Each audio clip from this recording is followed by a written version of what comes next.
وقد قال الرسول صلی اللہ علیہ وسلم بأن اللہ تبارک وتعالی یقول وعزتی وجلالی لا اجمع على عبدی خوفین ولا اجمع له امنین فإذا امننی اخفته یوم القیامہ وَإِذَا خَافَنِي أَمَّنْتُهُ يَوْمَ الْقِيَامَةِ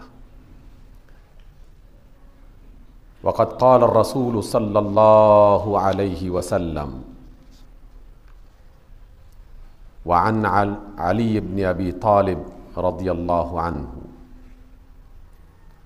بأن اللہ تبارک وتعالی اوحى إلى نبیہ داؤد ان العبد ليأتي بالحسنة يوم القيامة فأحكمه بها في الجنة قال داود يا رب من هذا العبد قال مؤمن يسعى لأخيه المؤمن في حاجته يحب قضاءها قضيت على يديه أو لم تقضى او كما قال علیہ الصلاۃ والسلام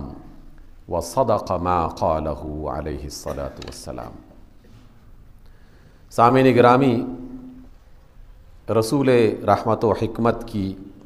دو باتیں میں نے آپ کے سامنے پیش کی ہیں۔ پہلی بات، رب ذوالجلال نے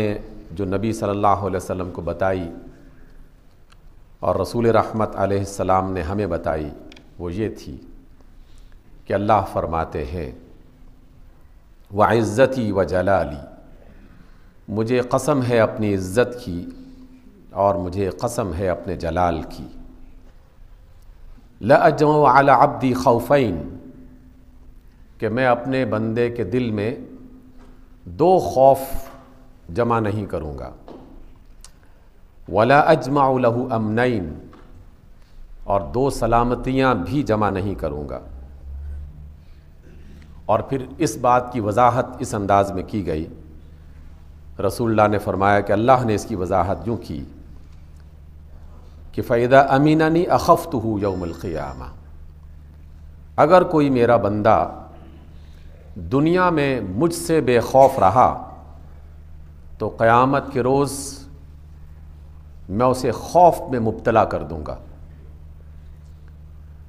وَإِذَا خَافَنِي أَمَّنْتُهُ يَوْمَ الْقِيَامَةِ، اور اگر دنیا میں میرا بندہ میرا خیال رکھ کے، میرا لحاظ کر کے اور میرے خوف میں مبتلا رہا تو قیامت کے روز اسے امن و سلامتی سے نوازوں گا۔ یہ بات جو حدیث قدسی کی صورت میں ہمیں بتائی گئی، یہ ایک ایسا اصول اور ایسا ضابطہ ہے کہ ایمان والے ہمیشہ اس کی بنیاد پر اپنے آپ کو درست رکھتے رہتے ہیں، اور جو بندہ اس چیز سے خالی ہو جائے پھر وہ شیطان کے ہتھے چڑھ جاتا ہے۔ اللہ فرماتے ہیں کہ یا تو بندہ دنیا میں میرا خیال رکھ کے میری عزت، میرا جلال، میرا مرتبہ، میری حکومت، اس کا خیال رکھ کے میری نافرمانی سے بچتا رہے، اور ہمیشہ اس بات کو سوچتا رہے کہ کہیں اس کام سے میرا رب ناراض نہ ہو جائے، کہیں اس کام سے میرے رب کی محبت کم نہ ہو جائے، کہیں اس کام سے میرے رب کی رحمتیں جو ہیں وہ میں اس سے محروم نہ ہو جاؤں۔ وہ اس کیفیت میں زندگی بسر کرتا ہے کہ ہر معاملے میں اپنے اللہ کی مرضی،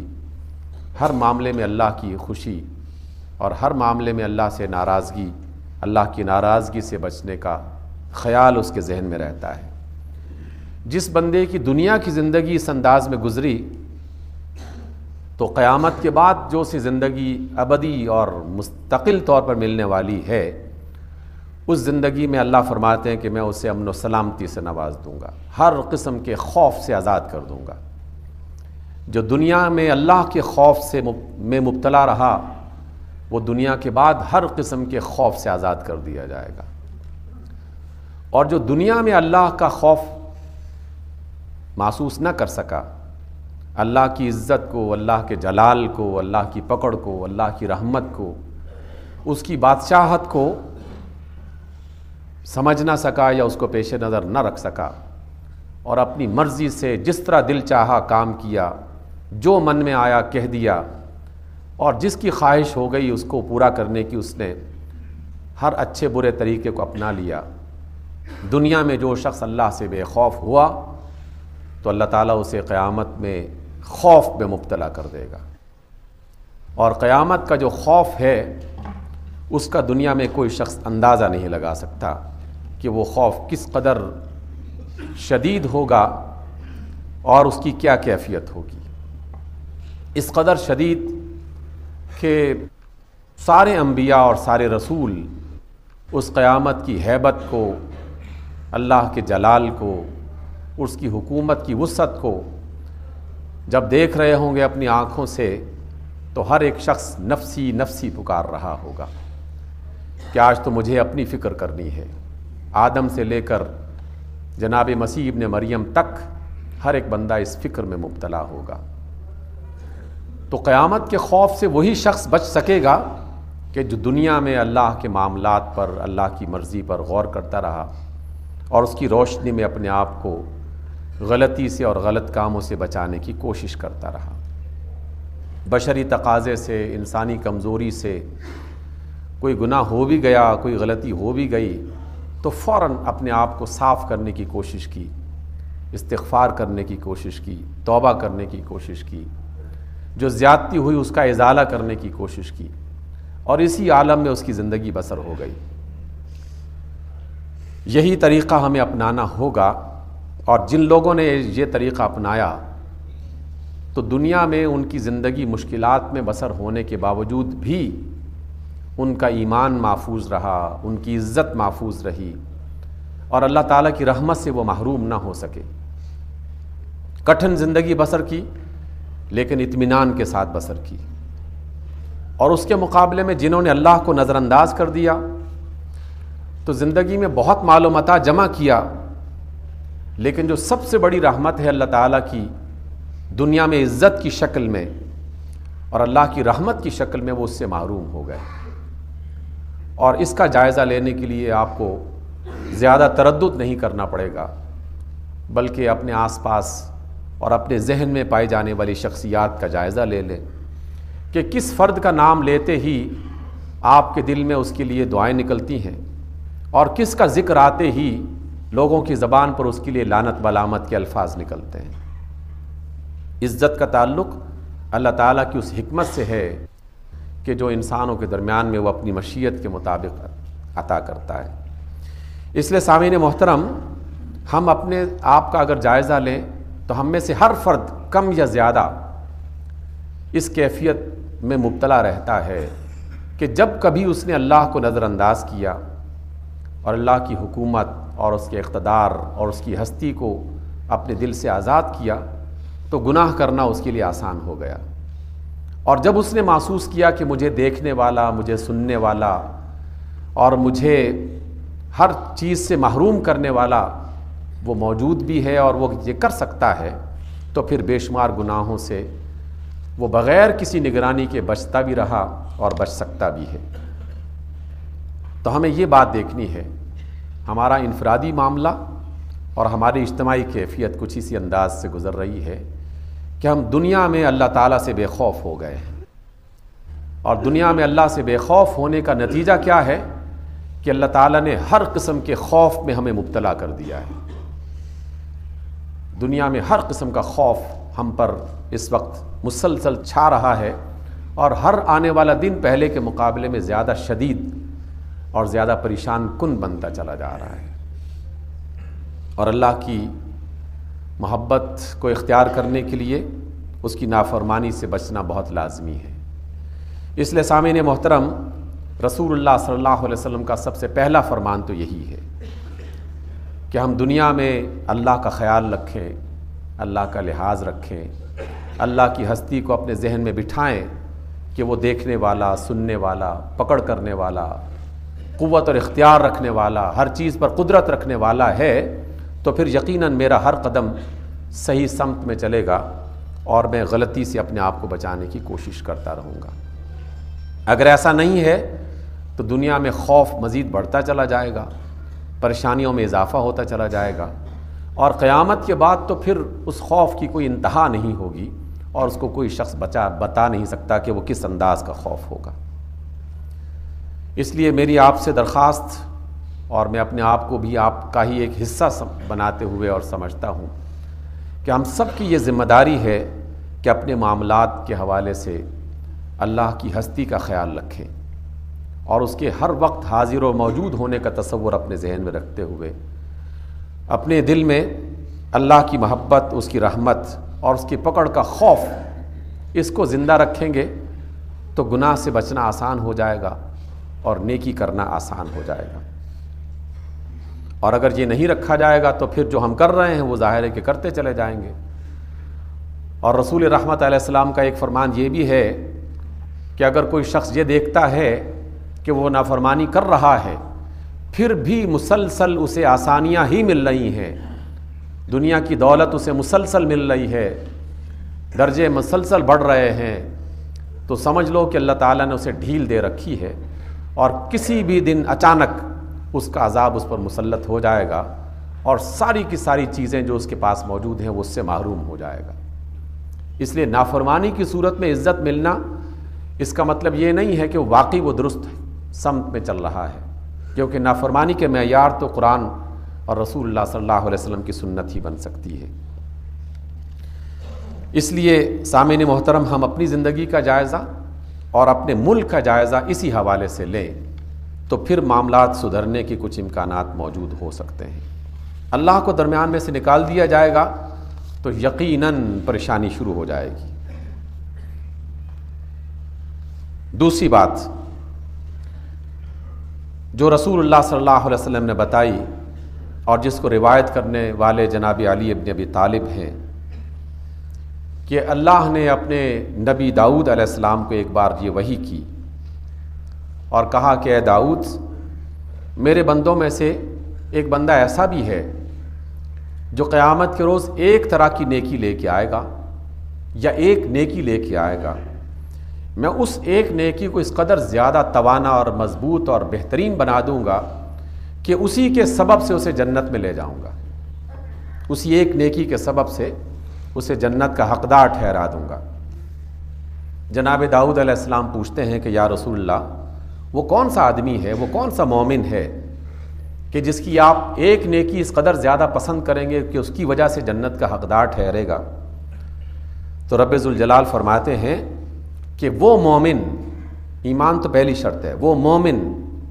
کہ جو اپنے بھائی کی مدد کے لیے جدوجہد کرتا ہے، اپنے گھر سے نکلتا ہے، اس کے لیے کوشش کر رہا ہے۔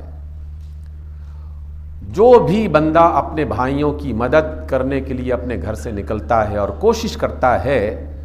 وہ اپنی کوشش میں کامیاب ہوتا ہے یا نہیں ہوتا، محض اس کا اپنے بھائی کی مدد کرنے کی کوشش کرنا ہی ایسی نیکی ہے کہ میں اس کے عوض میں اسے جنت کا حقدار ٹھہرا دوں گا۔ جناب رسول اللہ صلی اللہ علیہ وسلم کی یہ بات موجودہ زمانے کی ہماری سب سے بڑی ضرورت ہے، اور آج کی ان دونوں باتوں کو اکٹھا کر لیا جائے تو اس ملک کے پاکستان کی بقا اور ہم پاکستانی قوم اور مسلم امت کا بچاؤ وہ ان دونوں کاموں کے ذریعے سے ہوگا۔ پہلا کام کہ ہر موقع پر اپنے دل میں اللہ کی ہستی کو محسوس کیا جائے کہ میں جو کام کر رہا ہوں کیا وہ میرے رب کی مرضی ہے، یا میرا رب اس سے راضی ہو رہا ہے، یا مجھے اس بات کو کرنا چاہیے کیونکہ وہ رب کا حکم ہے۔ اگر وہ رب کا حکم ہے تو اسے لازماً کرنا چاہیے اور دنیا میں سے کسی کی مخالفت کی پرواہ نہ کی جائے، اور اگر وہ رب کا حکم نہیں ہے یا رب کی اس میں رضا نہیں ہے تو اس کام کو چھوڑ دیا جائے، چاہے اس میں بے شمار قسم کے نقصانات کے اندیشے کیوں نہ ہوں۔ یہ طرز عمل اختیار کریں گے تو پھر معاملات سدھرنا شروع ہو جائیں گے، معاملات بہترین ہونا شروع ہو جائیں گے۔ اور دوسری بات کہ انسانوں کی خدمت کرنا، انسانوں کی خدمت کرنا، انسانوں کے معاملات کو بہتر بنانا، ان کی مشکلات میں کام آنا، اور انہیں عدل اور انصاف عطا کرنے کے لیے، مہیا کرنے کے لیے کوشش کرنا، جد و جہد کرنا، یہ کام جب تک نہیں کیا جائے گا اس وقت تک بھی معاملات درست نہیں ہوں گے۔ ان دونوں کاموں کی ضرورت ہے، خود انفرادی اعتبار سے بھی اور اجتماعی اعتبار سے بھی۔ ہم اپنا جائزہ لیں اور اس جائزے کی صورت میں ہم بتا سکتے ہیں اپنے آپ کو کہ واقعی ہم یہ کام کر رہے ہیں کہ نہیں کر رہے ہیں۔ آج کل ہم جن مشکلات کا ہر روز واویلا سن رہے ہیں، آپ اس میں اگر معمولی سا بھی جائزہ لیں گے تو یہ بنیادی بات ہمارے اندر سے نکل چکی ہے، جس کی وجہ سے گناہ کرنے میں اور غلطی کرنے میں اور ظلم کرنے میں کوئی شخص کوئی عار محسوس نہیں کر رہا، کوئی پریشانی محسوس نہیں کر رہا۔ ہر روز ایک ایسا سکینڈل سامنے آتا ہے کہ جس میں لاکھوں کی بات نہیں، کروڑوں کی بات نہیں، بلکہ اربوں کی بات آتی ہے، بلینز کی بات آتی ہے کہ فلاں نے اتنے بلین کھا لیے اور فلاں نے اتنے ملینز کھا لیے۔ کیا وجہ ہو سکتی ہے؟ کلمہ تو وہ بھی پڑھتے ہیں، کیونکہ جو کھانے والے ہیں وہ بھی ہمارے بھائی ہیں اور جو کھلانے والے ہیں وہ بھی ہمارے بھائی ہیں، جو ظلم کرنے والے ہیں وہ بھی ہمارے بھائی ہیں اور جو ظلم سہنے والے ہیں وہ بھی ہمارے بھائی ہیں۔ وجہ کیا ہے؟ کبھی کبھار آدمی سوچتا ہے کہ یار ان لوگوں کو کیا ہو گیا ہے کہ یہ سیانے بیانے ہو کر مسلسل یہ ظلم کیے چلے جا رہے ہیں اور کوئی پریشانی نہیں ہو رہی۔ ایک ہی وجہ ہے کہ اللہ کی ہستی کو اپنے دل سے انہوں نے نکال دیا ہے۔ اللہ کا نام زبان پر تو ہے، لیکن اللہ کی ہستی اور اللہ کا تعارف دل میں نہیں ہے۔ دل میں اللہ موجود ہوتا تو ناممکن ہے کہ پاکستان کی ایسی زرخیز زمین، ایسے اچھے لوگ، ایسی بہترین قسم کی صلاحیتیں، ایسی بے شمار قسم کی نعمتیں اللہ تعالیٰ کی، اور اس کو اس طرح لٹا دیا جائے کہ کوئی بیوقوف آدمی بھی نہ لٹانے والا ہو۔ اتنے بڑے بڑے ادارے مسلسل تباہی کا جو شکار ہو رہے ہیں، اس میں سوائے اس کے اور کیا چیز نظر آتی ہے کہ اللہ تعالیٰ ان کے دل میں بستا نہیں ہے۔ وگرنہ کوئی آدمی کسی کی ایک پینسل چوری کر لے تو ایمان والے کو اس پینسل کی بنیاد پر بھی چبھن ہونا شروع ہو جاتی ہے کہ یار میں نے بغیر اجازت کے فلاں کی پینسل اور فلاں کا پین اٹھا لیا تھا۔ اور یہاں تو پورے کے پورے ملک کے خزانے لوٹے جا رہے ہیں، پورے کے پورے ادارے جو ہیں اس کو تباہ و برباد کیا جا رہا ہے۔ سبب کیا ہے؟ ایک ہی سبب ہے کہ اللہ دل سے نکل چکا ہے۔ جس کے دل میں اللہ ہے، ناممکن ہے کہ وہ اپنی قوم اور اپنی برادری اور اپنے علاقے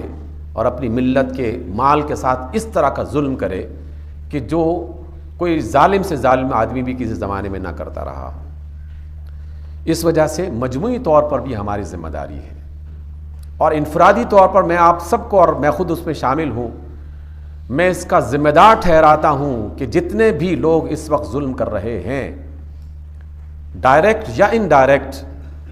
ہمارا تعاون ان کے ساتھ شامل ہے، ہماری آشیرواد ان کے ساتھ شامل ہے۔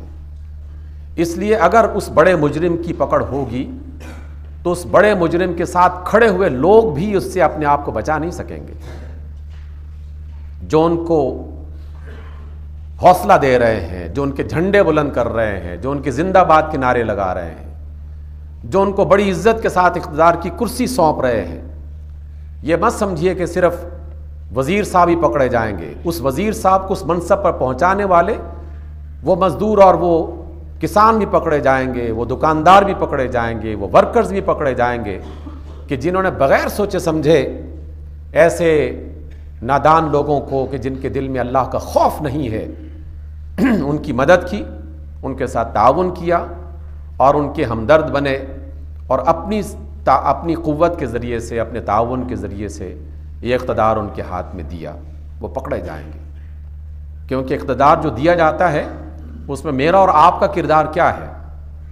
بظاہر ہم یہ سمجھتے ہیں کہ جناب ہمارا کردار کیا ہے، ہم نے تو محض ایک چھوٹی سی سٹیمپ لگائی تھی ایک پیپر پر، ایک کاغذ پر، اتنا سا کام کیا تھا کہ ہم نے صرف اسے ووٹ دے دیا تھا۔ لیکن آپ جانتے ہیں کہ ووٹ گواہی ہے، ووٹ شہادت ہے، اور مجرم کے حق میں گواہی دینے والا شخص وہ بھی اس جرم سے باز نہیں رہ سکتا، اس سے بچ نہیں سکتا، وہ اس کے گناہ میں شریک ہو جائے گا۔ اور ہم نے یہ فصل خود اپنے ہاتھوں سے لگائی، اور اس فصل میں جو کانٹے اگ رہے ہیں یقیناً اس کا زخم بھی ہم ہی نے سہنا ہے اور اسی کو جھیلنا ہے۔ اس لیے اللہ کے خوف کو اپنے دل میں پیدا کیجیے۔ اور اللہ کا خوف یہی ہے کہ اللہ کی نافرمانی سے بچا جائے۔ اللہ ظالموں کے ساتھ نہیں ہے، اللہ خائنوں کو پسند نہیں کرتا، اللہ فریبیوں کو پسند نہیں کرتا۔ اللہ تعالیٰ جو ہے وہ اس طرح کے وہ لوگ کہ جو اللہ کے دشمنوں کو اپنا دوست اور اللہ کے دوستوں کو اپنا دشمن سمجھتے ہیں، ایسے لوگوں کو اللہ پسند نہیں کرتا۔ اس لیے پہلی بات یہ کہ ہمیں اللہ تعالیٰ کو اپنے دل میں بٹھانے کی کوشش کرنا ہے، ہر ایک فرد کو انفرادی حیثیت میں۔ اور دوسری بات جسے جناب علی بن ابی طالب نے روایت کیا کہ نماز بھی پڑھنی ہے، روزہ بھی رکھنا ہے، تسبیح و مناجات بھی کرنی ہے، ذکر اذکار بھی کرنے ہیں، لیکن سامعین محترم اللہ کی طرح مہربان ہونے کا حوصلہ بھی اپنے اندر پیدا کیا جائے۔ اللہ کے بندوں کو آسانیاں فراہم کرنے کے لیے، ان کی مصیبتوں میں کام آنے کے لیے اپنے آپ کو تیار کیا جائے۔ اور اللہ تعالیٰ کا کتنا بڑا احسان ہے اور کتنی بڑی خوشخبری ہے اللہ کی طرف سے کہ اگر کوئی شخص اپنے بھائی کی مدد کے لیے اپنے گھر سے نکلتا ہے، صرف اس کا کوشش کرنا ہی اسے جنت میں لے جانے کا باعث بن جائے گا، اللہ کی رضا کا باعث بن جائے گا۔ یہ بھی کر لیں تو بہت بڑی بات ہے، جبکہ ہم تو اس کے برعکس کر رہے ہیں۔ ایک بہت بڑی تعداد ہم میں ایسی ہے کہ جو اللہ کے بندوں کی مدد کرنے کے بجائے ان کے ساتھ زیادتی کرنے پر دن رات لگی ہوئی ہے، بجائے اس کے کہ وہ یہ تلاش کریں کہ کون ہے ضرورت مند کہ میں اس کی ضرورت پوری کروں، وہ اس بات کی ٹوہ میں لگے رہتے ہیں کہ کس کو میں نقصان پہنچا سکتا ہوں اور اس کے ذریعے سے مجھے کچھ فائدہ مل سکتا ہے۔ ہم تو اس سے اگلا قدم اٹھا رہے ہیں، تو پھر اللہ کی طرف سے جو ہے نا رحمت کیسے آئے گی؟ ان دو باتوں کو اپنائیے، یہ اللہ تعالیٰ کے پسندیدہ کام ہیں، تو اللہ تعالیٰ یقیناً ہم پر مہربان ہو جائے گا۔ اور اگر یہ نہ اپنایا گیا تو پھر یقیناً دن آئندہ سے سخت ہوتے چلے جائیں گے۔ آج گیس نہیں ہے تو کل بجلی نہیں ہوگی، بجلی نہیں ہے تو گیس نہیں ہوگی، اور آپ کی کرنسی اور آپ کا مال اور آپ کی زراعت اور آپ کے لوگ ہر چیز مسلسل وہ تباہی اور بربادی کی طرف بڑھنا شروع ہو جائیں گے۔ سامعین محترم، میں نے ہمیشہ جب بھی قرآن کو پڑھا اور جب بھی رسول اللہ صلی اللہ علیہ وسلم کی سیرت کو اور سنت کو دیکھا تو قرآن اور سنت سوائے اس کے اور کچھ نہیں چاہتے کہ ہم اپنی دنیا کو ایک اچھی دنیا بنائیں، اپنی زندگی کو ایک بہترین دنیا بنائیں اور ہم اپنی زندگی میں سہولت پیدا کریں۔ اور میری زندگی میں سہولت اسی صورت میں آئے گی جب میں دوسروں کی زندگی میں سہولت لانے کی کوشش کروں گا۔ مجھے اطمینان اسی صورت میں ملے گا کہ جب میں دوسروں کو اطمینان دینے کی کوشش کر رہا ہوں گا۔ میں اگر لوگوں کو خوف تقسیم کر رہا ہوں تو اس خوف سے میں خود اپنے آپ کو بچا نہیں سکتا۔ اگر میں لوگوں میں ظلم تقسیم کر رہا ہوں تو خود بھی یقیناً اس کی زد میں آ جاؤں گا، آج نہیں تو کل۔ اللہ تعالیٰ سے دعا کرنی چاہیے اور ہمت کرنی چاہیے اس کی توفیق سے کہ آج سے ارادہ کر لیں کہ کم از کم میری زبان سے اور میرے ہاتھ سے کسی بھائی کو تکلیف نہیں پہنچے گی۔ پہلا قدم یہ اٹھا لیں کہ کم از کم میں کسی کو نقصان نہیں پہنچاؤں گا، اور جس روز ہم نے پہلا قدم یہ والا اٹھا لیا کہ میں نے کسی کو نقصان نہیں دینا، تو اگلا قدم زیادہ آسان ہو جائے گا، اور وہ زیادہ بہتر قدم ہے کہ اب میں نے صرف یہ نہیں کہ نقصان نہیں دینا، بلکہ میں ہمیشہ اپنے ہاتھ سے اور اپنی زبان سے دوسروں کو سہولت فراہم کروں گا، دوسروں کے لیے آسانیاں بناؤں گا، دوسروں کے لیے بہتری کی کوشش کروں گا۔ تو پھر دیکھیے اللہ تعالیٰ کیسے مہربان ہوتا ہے۔ اللہ تعالیٰ ہمیں اس بات کی توفیق عطا فرمائے۔ اقول قولی ھذا واستغفر اللہ لی ولکم۔